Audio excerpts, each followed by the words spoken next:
Right, today we're going to be going over Chapter 6, and I'm sorry I didn't title it here. It should say Extranuclear Inheritance. So today we're going to be talking about phenotypes of organisms where you don't always see Mendelian inheritance patterns. Now we've seen in the past before that you won't see Mendelian genetic patterns in linked genes, as it says here. But today we're going to be talking about specifically mitochondrial, chloroplastic genes and what happens with gametes in terms of impressing an outcome on new organisms. So in this lecture, we're going to discuss extranuclear inheritance. These are genes that exist not in the nucleus, but rather in mitochondria and chloroplasts. And we're going to talk about where these things come from too. And then we're going to talk about nuclear genes, something called the maternal effect, and then epigenetic inheritance. This has to do with inheritance of traits that include a process called imprinting, where basically you're getting a trait from mom or dad, but that trait may not necessarily be expressed depending on if you get it from mom or dad. So let's first start with extranuclear inheritance. So some traits are inherited through genes that aren't in the nucleus, but instead genes that are on the chromosomes of either mitochondria or chloroplasts. Now, one of the cool things about being a biologist is that I've been able to study both plants and animals, and plants have a whole lot going on for them. That's all I got to say, because plants have the ability to make energy two different ways, by the sun and by carbohydrates being run through metabolic processes in the mitochondria. And so both of these organelles are extremely important in energy metabolism of organisms on the planet. Basically, if you don't have mitochondria or chloroplasts, you're going to have kind of a slow lifestyle. Typically, you'll be unicellular like a bacterium.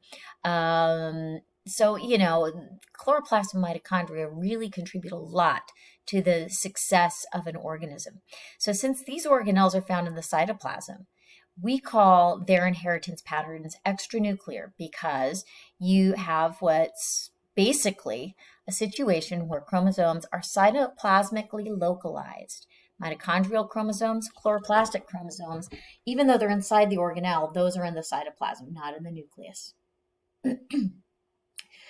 Chromosomes of mitochondria and chloroplasts are both made out of circular strands of DNA, unlike the linear strands of DNA that you see in regular mammal, fish, vertebrate chromosomes, okay? So these mitochondria and chloroplasts have chromosomes that are real similar to actually bacteria. Check that out. And it turns out, we're going to talk about this later. Oop, my little highlighter didn't work so well there.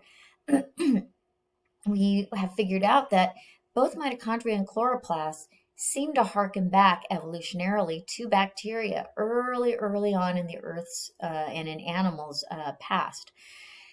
So we're going to talk about mitochondria and chloroplast DNA that are found in nucleoids. Nucleoids are basically the nucleus or nuclear type, nuclear-esque regions of a chloroplast or a mitochondria. So these guys don't have true nuclei, okay?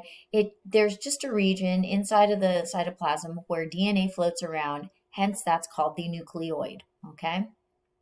So the nucleoid can contain multiple copies of a given chromosome. It can contain different chromosomes as well.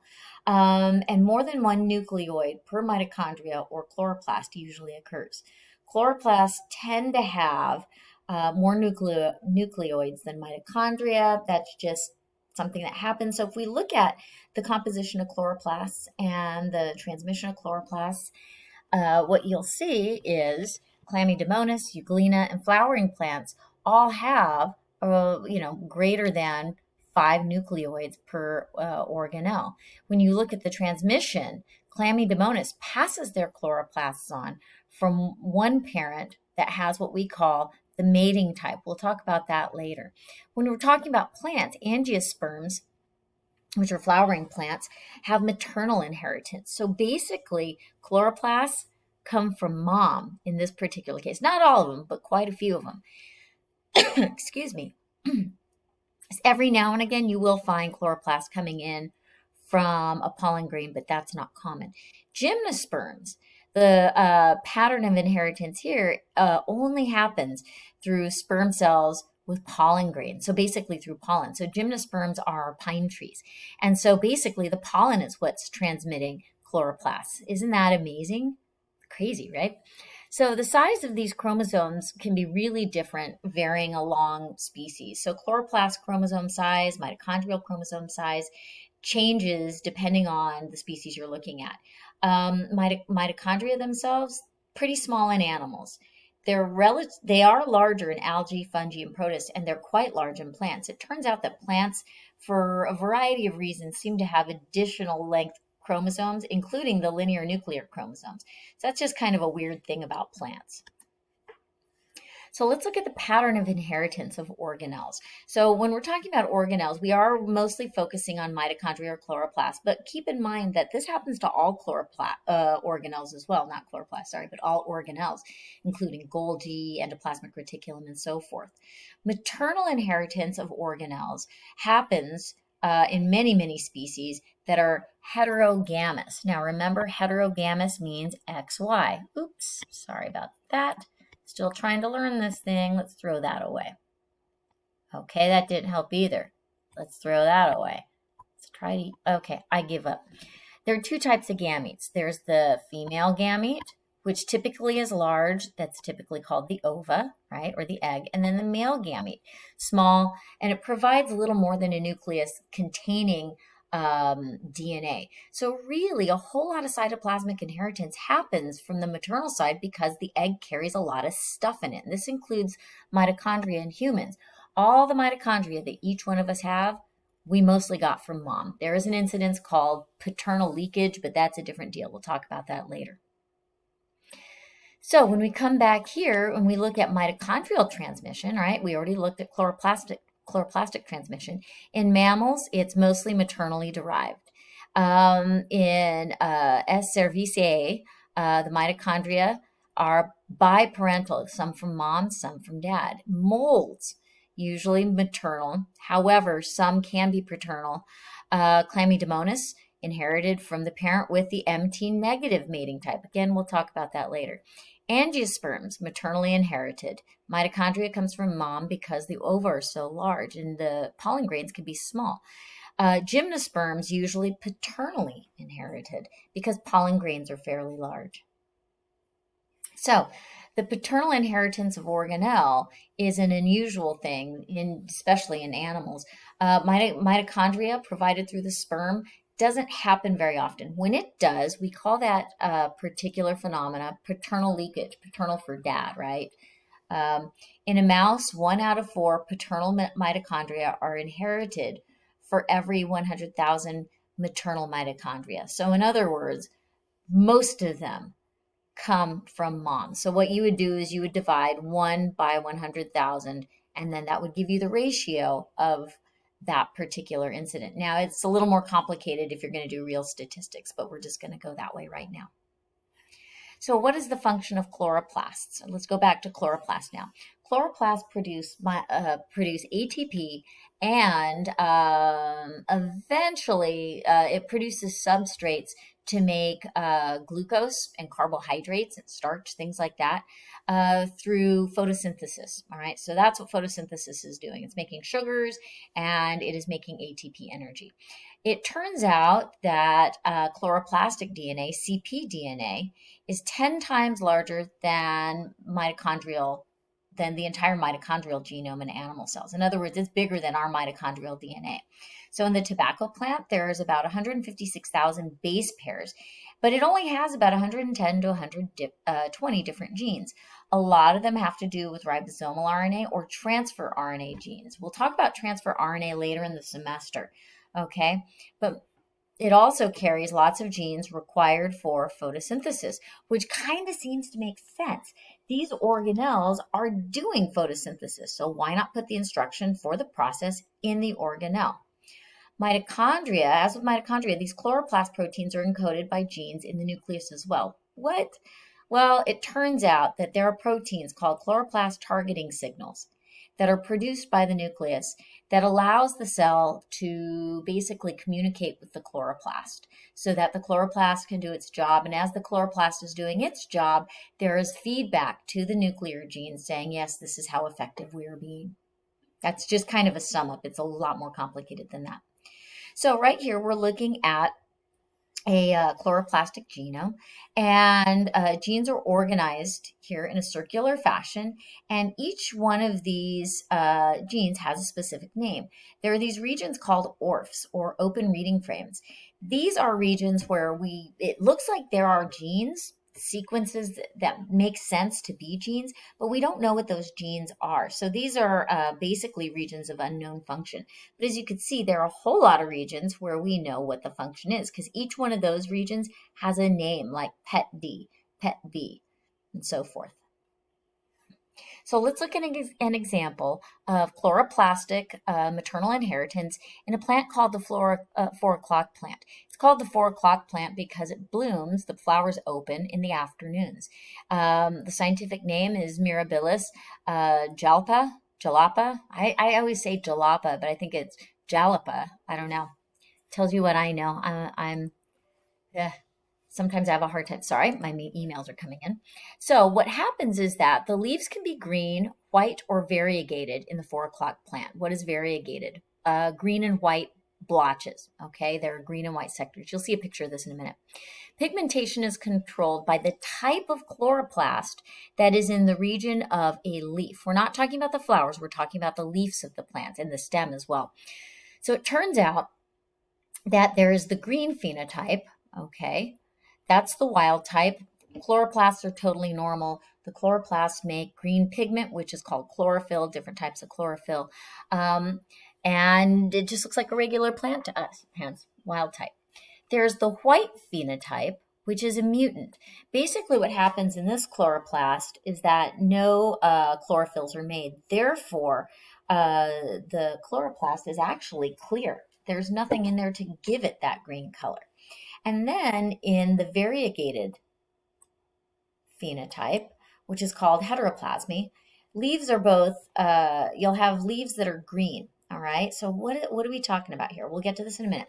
So the variegated phenotype is the result of the way that chloroplasts are pushed into two separate cells during mitosis while the leaf cells are dividing. So basically chloroplasts, unlike chromosomes that get all lined up on the metaphase plate during mitosis, right, during M phase, chloroplasts just are kind of randomly distributed in cells. So if you have a cell that has 20 chloroplasts, let's say, and for some reason 15 of them are on the right side of the cell and 5 are on the other side, when that cell divides in half, 15 are going to go to one cell and 5 to the other one, giving you two slightly different colored cells. So in some cells that get wild type chloroplast, the cells look green. In cells that get the mutant chloroplast, those look white because those cells aren't making chloroplasts that look green, right? Over here, when you get a cell that has a mix of both, the cells still look green. So what are we looking at here? Here's a variegated leaf. This portion got all white chloroplasts. In other words, the chloroplasts did not make chlorophyll, and therefore the cells look white. Over here, you have all green or heteroplasmic, in other words, green and white chloroplasts. Remember, hetero for two, opposite, other, right? So this region here, all the green can be heteroplasmic or homoplasmic green, and this is homoplasmic white. How cool is that, right? And that gives you this kind of blotchy pattern. You'll see this type of patterning in another type of plant called coleus plants. You might have seen these in kind of garden beds in cooler climates. And they tend to be, you'll see green actually on the outside of the leaf sometimes, and then bands of white on the inside. They're real pretty. So Carl Cornens discovered leaf pigmentation, like in the 4 o'clock plant, did not follow Mendelian inheritance. And so this is what led to initiating the field of cytoplasmic inheritance. Pigmentation exhibited maternal inheritance patterns, right? Because pigmentation in the offspring depended solely on mom's type of pigmentation, it turns out. And it was finally discovered that the ovum donates cytoplasm ultimately to the developing plant. So paternal pigmentation, it turns out, has no effect. So no cytoplasm is transferred through the pollen of this particular plant. And again, usually in angiosperms, flowering plants, it's maternally derived. Only occasionally will you see something coming through the pollen of an angiosperm. So here's an example. You'll have a female that has all white patterning, a male that's all green, and you'll end up, let's see, I kind of got rid of that. You'll end up with all organisms that have white pigmentation. Variegated, mom, green dad, everybody's variegated in the end. Over here, if you do the reciprocal cross, dad is variegated, mom is green, everyone's green. Same thing here. If you end up with a male that has white chloroplasts, everyone's going to end up being green. Now, one of the things to bear in mind is that when you have white chloroplasts, they can still undergo photosynthesis, because it turns out there are two ways that photosynthesis can happen. There's photosystem 1 and 2. Photosystem 2 works off of water and photons. These plants still survive. They just are not as robust as plants with chlorophyll. I'll let you talk to the plant scientists about that, though. So what about algae? Algae have been around a heck of a lot longer than angiosperms and gymnosperms. Okay, algae are plants, little tiny plants that grow in the water, right? And they may or may not look like little leaves, that have leaves and stuff. Some algae are just single-celled. And so when you look at the single-cell or unicellular algae Chlamydomonas, we notice that it contains a single chloroplast, about 40% of the cell's volume. So like most of the cell is taken up by one single chloroplast. That tells you how small the cell is. And Chlamydomonas can be found in two what we call mating types, MT plus and MT minus. Now, mating in Chlamydomonas isn't exactly like mating in animals that we're used to talking about, but we're not going to talk about the details of Chlamydomonas mating, okay? We're just going to talk about the mating types. One initiates it, one can't, all right? So 50% of the offspring of the mating type, and if you have a crossing of MT plus and MT minus, half will be mating type, half will not.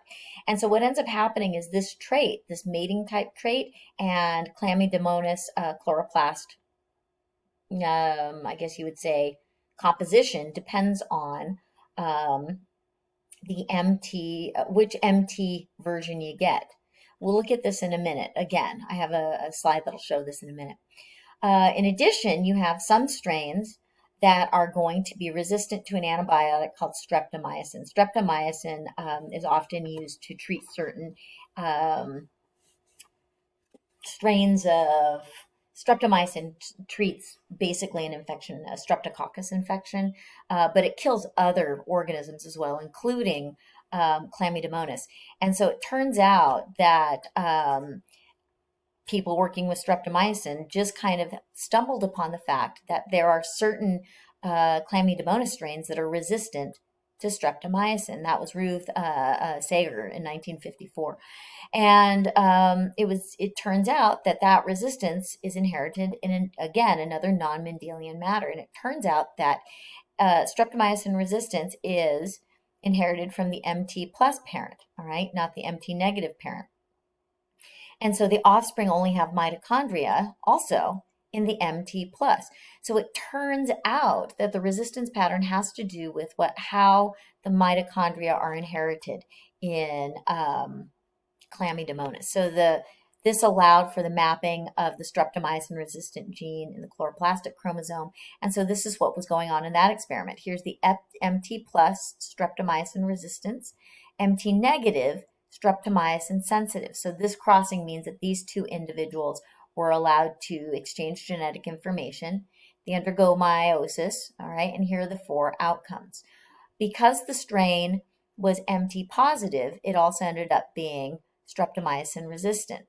Over here, where you have basically streptomycin sensitivity, you'll see transmission also happening through mom, not through dad.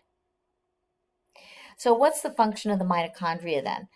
We talked a little bit about what the chloroplasts are doing. What mitochondria are doing are taking the products of glycolysis, So basically, the cytoplasm of cells have enzymes in it that break down glucose, basic sugar, which is 6-carbon sugar, okay? Glucose gets converted to a molecule called pyruvate. So the way I think about it, just as a real quick little review and shortcut, is that glucose has 6 carbons. Glycolysis cuts a 6-carbon molecule into 2 3-carbon pyruvates, all right? Slices it in half. Once you have the 3-carbon mini bits, those enter the mitochondria to then produce ATP. All right, it's pretty easy. Unfortunately, today, using this interface that I'm using, this different interface, I don't have a pen to write it down, but that's okay. You guys don't want to talk about respiration anyways, right? ATP is the energy source that fuels all metabolic reactions in a cell. So what we eat, this is like one of the most fascinating things to me. Everything that we consume, not everything, but every protein, every sugar, and every fat can be converted to ATP. So what you eat and absorb, you use or become, right? How amazing is that? And all of that is dictated genetically. So genetic material in mitochondria, mitochondrial DNA, helps direct the synthesis of ATP. There are actually just a few genes. Many of them are ribosomal and transfer RNA genes, but 13 of those genes operate in oxidative phosphorylation. What does that mean? Oxidative phosphorylation is the process that makes ATP. So you start with glucose, 6 carbons, cut them in half in the cytoplasm using a process called glycolysis. Those pyruvates, the 2 3-carbon pyruvates, then go to the mitochondria, and these genes function to take pyruvate and turn it into ATP. Crazy stuff. It's really cool. So most mitochondrial genes are encoded by genes actually in the nucleus. And when we say I shouldn't say genes, it's proteins. Mitochondrial proteins are the proteins that are going to be controlling the mitochondria. So proteins in the cytoplasm have to signal the mitochondria what to do. They direct the mitochondria. So let's say, for example, you're working out a lot. You're using a lot of muscles. You're gaining muscle strength, let's say. You need to have more mitochondria to continue working. And so nuclear genes will tell the mitochondria, hey guys, or will help influence them. You guys need to divide so we can have more mitochondria. Guess what? The more mitochondria you have, the more ATP you make. Guess what that means? The more mitochondria you have, the more you get to eat. Always a great recipe in my book because sadly that's my hobby, eating. Okay, moving on. So in terms of the genes that are present on the mitochondrial chromosome, again, it looks like a giant donut. What was I saying about eating? Oh yeah, donut. Transfer RNAs for proline, threonine, glutamine, and so forth are present on the mitochondrial chromosome. You will see some ribosomal RNA, so 16S ribosomal RNA, 12S ribosomal RNA. These are to make the ribosomes that exist inside the mitochondria. Yep, mitochondria have their own ribosomes as well. These are the genes that you're going to find necessary for oxidative phosphorylation. Cytochrome B gene, cytochrome C gene, that's a big one, right? If you've really studied metabolism. So let's talk about human mitochondrial diseases. There are diseases where the mitochondria, you either don't have enough of them, the mitochondria aren't functioning normally. How does that happen? All humans receive our mitochondria from cytoplasm within the egg. So anytime there's a mitochondrial disease, it's a maternal inheritance pattern. Unfortunately, it comes from mom. There are several diseases that are mitochondrially influenced. These usually have to do with brain, heart, muscles, kidneys, endocrine glands, LHON, Leber's heredity, optic neuropathy. This is a situation where the optic nerve starts to degenerate. Definitely progressive loss of vision in one, maybe both eyes, depending on certain variables. You don't need to worry about that. And this is caused by mutations in several different mitochondrial genes that are, again, maternally derived. So where are these mitochondria and chloroplasts coming from? All right. It turns out there's a theory called the endosymbiosis theory. Endo for interior, symbiosis for living together. Mitochondria and chloroplasts look a whole heck of a lot like bacteria when you break them down. And in fact, they look like very early bacteria, primordial bacteria. So one of the ideas is that at some point in time, there was an early eukaryotic cell. All right, a eukaryotic cell, remember, has a nucleus. But that eukaryotic cell was a real simple cell. All right, and it could be that the eukaryotic cell somehow absorbed something that looked like a chloroplast or something that looked like a mitochondria. Chloroplasts have a whole lot in common with cyanobacteria, blue-green algae. Okay, and so it could be possible that a eukaryotic cell engulfed a cyanobacterium, the cyanobacterium doing its job, undergoing photosynthesis and starting to spit out different sugars, different compounds, led to a selective advantage in the eukaryotic cell that engulfed it. And what that means is that the eukaryotic cell had more energy. And so the eukaryotic cell might have divided, giving rise to a eukaryotic cell, two eukaryotic cells that might have additional chloroplasts. It's a little bit more complicated than that, but that's the basic gist of it. Mitochondria, same thing. Maybe mitochondria were or something that was like a gram-negative non-sulfur purple bacteria, highlight bacteria too, was consumed by a eukaryotic cell, or maybe one of them consumed both of them. And that would look a whole lot like a plant cell. So the gram-negative non-sulfur purple bacteria seem to be similar to mitochondria, and cyanobacteria seem to be quite similar to chloroplasts. So the endosymbiotic theory is supported by quite a few observations. Organelles are circular chromosomes, like you see in bacteria. Organelle genes are similar in structure to bacterial genes than ones found in nuclear genes, chromosomes, sorry.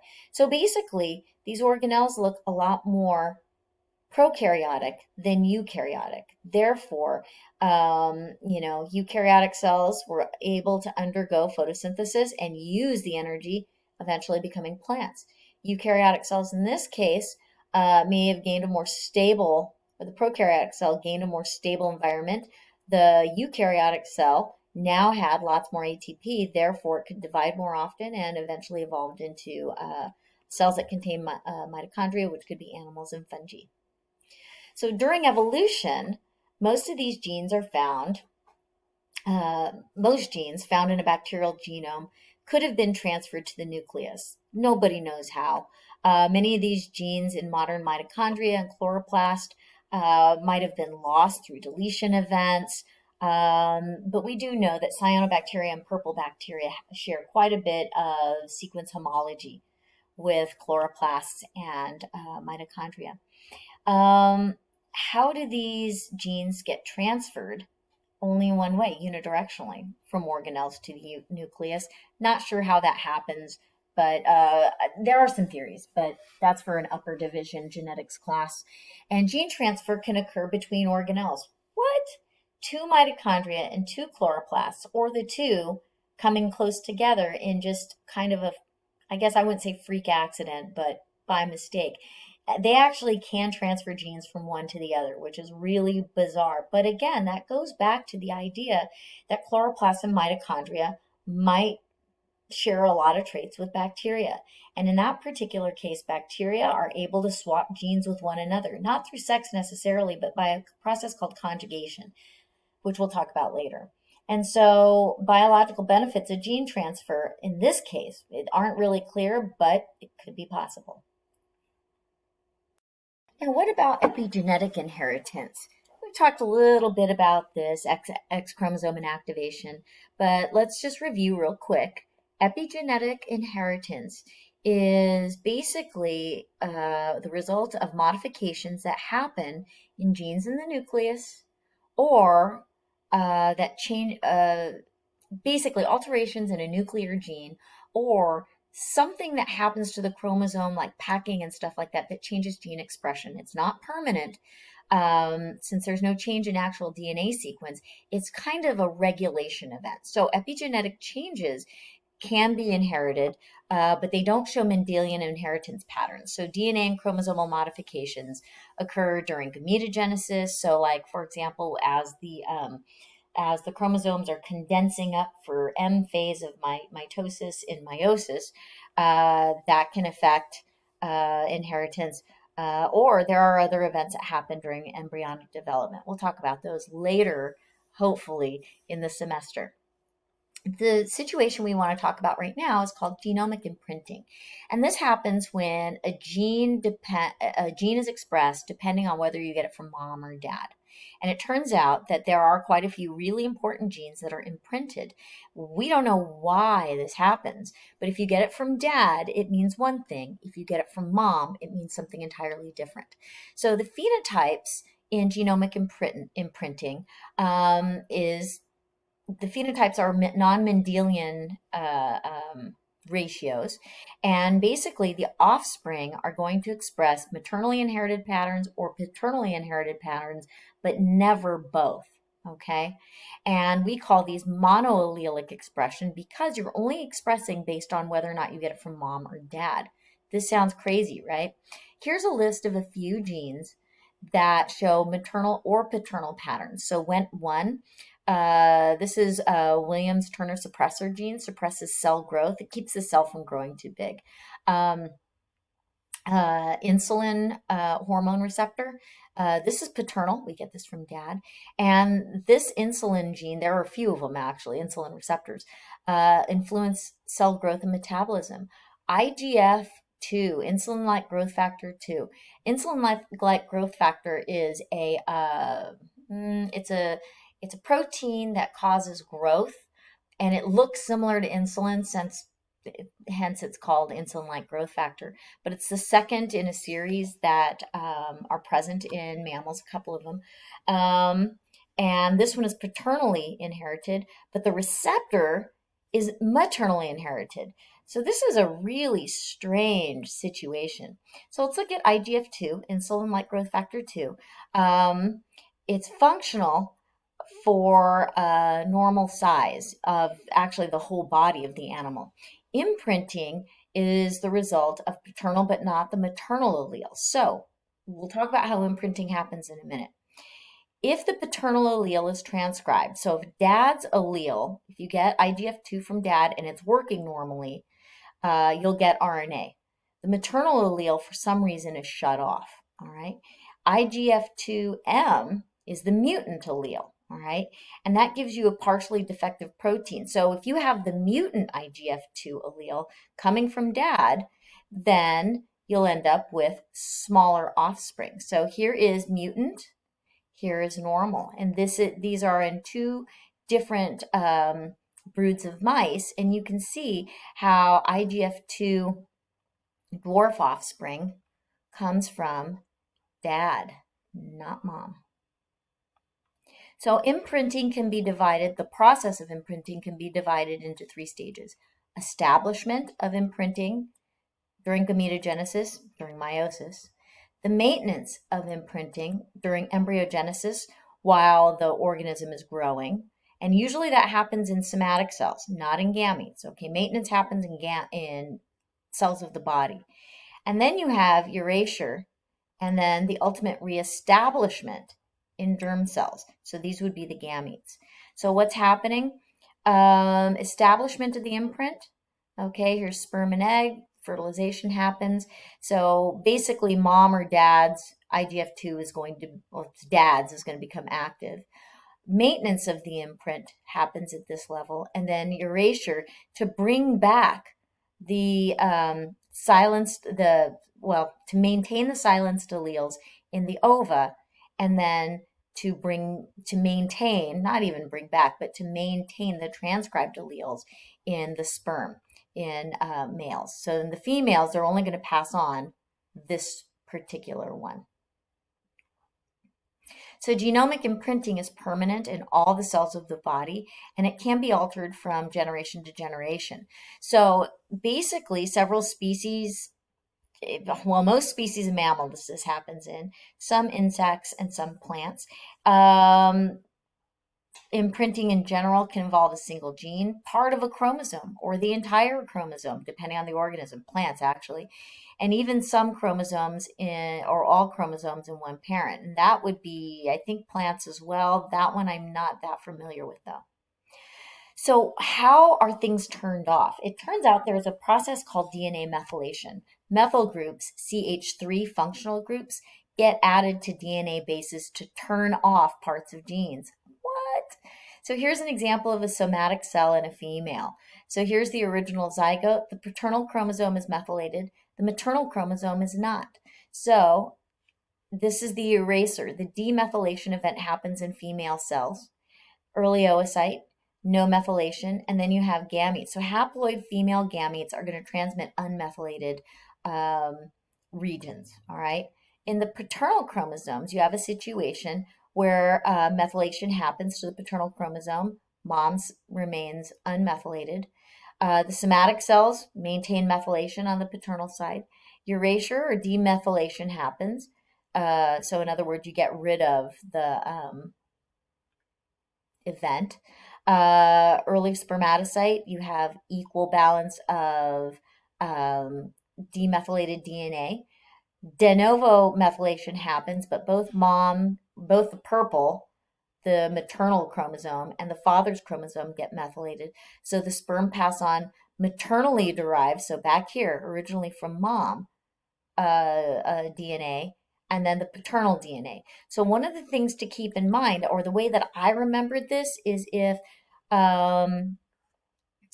this process is happening and it is paternally derived, the process of gametogenesis in males, basically spermatogenesis, is what is going to be doing the imprinting, okay? So it doesn't matter where the chromosomes come from, mom or dad, in the male. If it's a male and it's IGF2, mom and dad's chromosomes that came into dad, okay, here's dad right here, okay, get methylated. In mom, only half of hers would be methylated because that would have been delivered from the sperm. Mom gets rid of all methylation events. So dad methylates, mom demethylates, okay? And then you have reestablishment of methylation here in a male or female, depending on what the sex of the organism is. All right, so if you draw this out a few times, I think you'll see that you can watch the balance of male, female happening. And this has nothing to do with X or Y chromosomes. So imprinting involves these methylation in regions called ICRs, or imprinting control regions. And it's near the imprinted genes. These regions are sitting next to that IGF region of the chromosome. It can be methylated in either oocyte or sperm, but never both, okay? And it contains binding sites for what we call transcriptional factors. Transcriptional factors are proteins that turn on genes, which we'll talk about in more detail later. ICR methylation could enhance the binding of proteins to inhibit transcription and or binding proteins that enhance transcription. So you have proteins that will turn off or on transcription. We will talk about that regulation later, okay? You just need to know what the ICRs really are. They're regions where binding proteins attack and take action on a chromosome. Because of this, imprinting is described as a process that silences gene expression by stopping transcription. What does that mean? IGF2 and H19, it turns out, we'll use this as an example, are real close together, and an ICR lies between the two of them, okay? And they're controlled by the same ICR. It's about 2,000 base pairs long. So let's come over here. Here's the ICR. Here's IGF2 and H19. When the CTC binding factor becomes into contact with the ICR, what that does is it turns off IGF2, but it allows H19 to become activated. This is what happens in the maternal chromosome. Mom has an upregulation of H19. Don't worry about what it does right now. And IGF2 gets turned off. In dad, on the other hand, these methyl groups actually directs transcription in this direction to the left. So IGF2 is turned on, but H19 is turned off. So these methyl groups say, take a left turn. This CTC binding factor says, take a right turn. CTC is present in mom. It may be present in dad, but the methyl groups are going to direct RNA synthesis to the left. Sorry about that. So imprinting plays a role, for example, in a disease called Prader-Willi syndrome and an Angelman syndrome. Both these syndromes are real similar to one another. Prader-Willi syndrome, reduced motor function, obesity, mental deficiencies. in this individual, in this group of individuals. Angelman syndrome is characterized by hyperactivity, seizures, repetitive symmetrical movements, mental deficiencies as well. So most common with these two is a small deletion in chromosome 15. What that does is it encodes for that deletion encompasses two genes, these two genes, UBE3A, which is paternally silenced and maternally active. This region here is maternally silenced and paternally active. So what ends up happening is it depends on where the mutation happens, whether or not the individual gets pushed into Angelman syndrome or Prader-Willi syndrome if the mutation is present in one or the other parent. So over here, Prader-Willi syndrome, Angelman syndrome is coming in with the sperm, and because the mutation is here in the sperm. Over here in mom, it happened in the ova. So in this case, you're going to have Prader-Willi silenced and Angelman syndrome turned on maternally. Over here, you have Prader-Willi syndrome turned on paternally and Angelman syndrome inhibited or turned off or silenced, imprinted by the male. So one last series of little notes here. The maternal effect. Maternal effect is not the same thing as imprinting because it's controlled by nuclear genes, and the genotype of the mother controls the phenotype of the offspring. The genotype of the father has no effect. The genotype of the offspring has no effect, and it's not seen for all traits.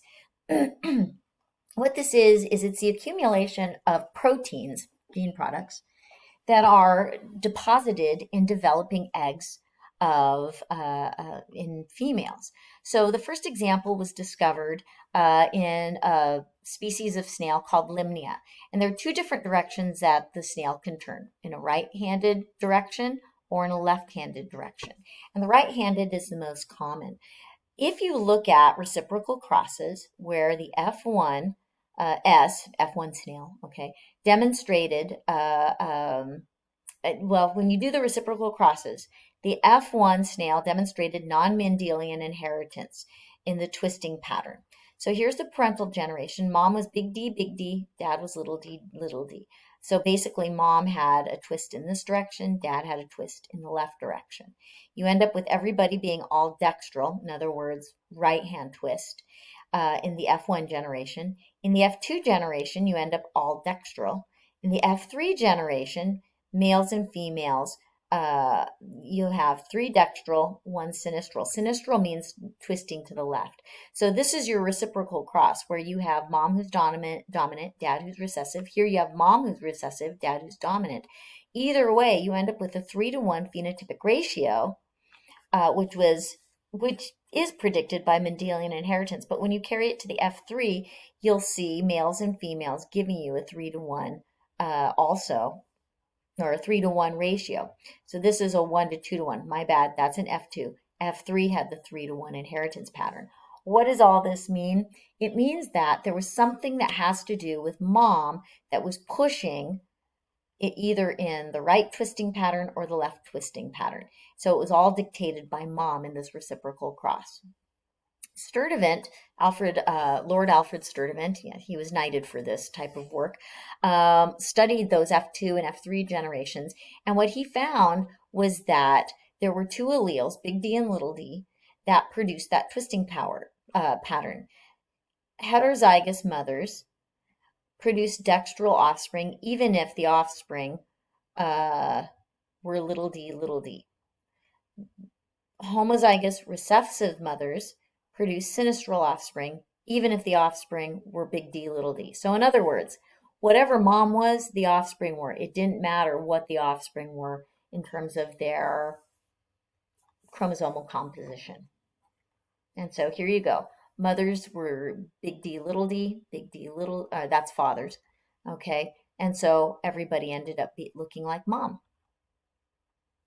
So non-Mendelian inheritance patterns of the maternal effect can be explained because during oogenesis, there's a lot of stuff put into the ovum, all right? And so Maturing animal oocytes have all that stuff in there or additional proteins for nourishing the organism. Some of it also has to do with another set of cells, sometimes in plants called nurse cells.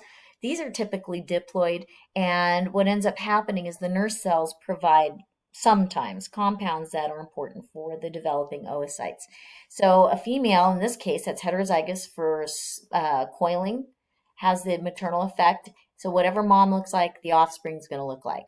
And so this is how this happens. Here is the ovum. Here are the nurse cells surrounding the ovum. And the nurse cells are producing compounds that are put into the oocytes. So it influences the early stages of the developing embryo after fertilization. So nurse cells express messenger RNA, different proteins, all kinds of stuff that can be transferred to the egg or to the eventually, initially the egg, eventually that affects the developing embryo.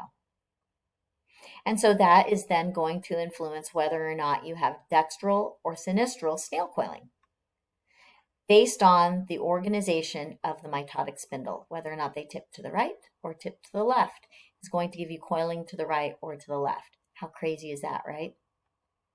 So this goes all the way from meiosis to cell division, cleavage pattern, body axis determination.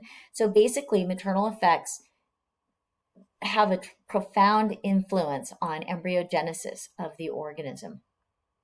In Drosophila, there are several genes that undergo a maternal effect. We won't necessarily talk about those in the class, but there's a whole field, a whole class that you could take on that. All right, so we're done with this chapter. We will be moving on to the next chapter when you're ready. So I'll see you back here at lecture time. Bye.